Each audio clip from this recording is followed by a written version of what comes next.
Welcome back to the Revive Then Thrive podcast. I'm Hallelujah Adams, licensed marriage and family therapist and certified emotionally focused therapist.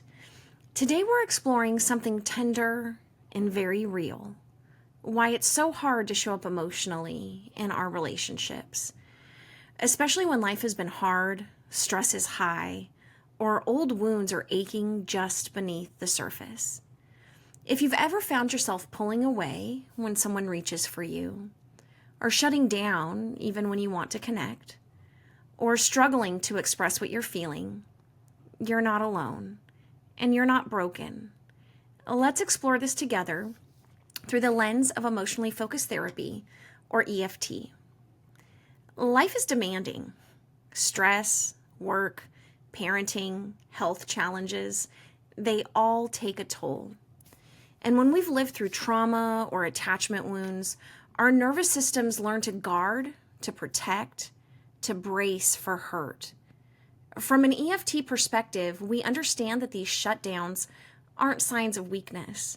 They're signs of pain, signs that somewhere safety has been uncertain and emotional connection has felt risky. When we struggle to show up emotionally, it's not because we don't care.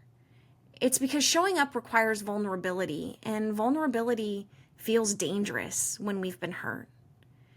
To survive emotional pain, many of us develop protective strategies. We go silent, we get busy, we intellectualize, we withdraw or distract, we minimize our own needs. These strategies make sense. They helped us get through hard times, but in our close relationships, they can also make it hard to reach or be reached. Remember, these are where our protections can become our prisons. In EFT, we look at these strategies not as flaws, but as understandable defenses. We slow down to ask, what is this part of you protecting? Often, it's protecting a deep longing to be seen, accepted, and loved. Attachment wounds shape how we experience closeness. If we grew up feeling unseen, emotionally unsafe, or chronically alone, then connection might feel foreign or even frightening. Attachment wounds can develop when caregivers were consistently unavailable, emotionally unpredictable, dismissive, critical, or themselves overwhelmed. These wounds create core beliefs like, my needs don't matter. It's not safe to rely on others. I'll be hurt or rejected if I'm vulnerable. For example, someone who was constantly shut down when expressing emotion as a child may learn to suppress feelings entirely. Or someone who was only comforted when achieving might associate love with performance. Even when we deeply want connection, we might numb out when emotions rise, struggle to name our needs, feel shame for needing support, fear being too much or not enough. These responses aren't your fault. They're echoes of how your nervous system learned to survive. Remember the rules our body has learned about distress and bonding. In EFT, we hold that truth with compassion. We helped loved ones and individuals begin to name the pain under their protection, to build safety where there was once fear. The good news is, emotional presence can be relearned. It is a muscle we can strengthen.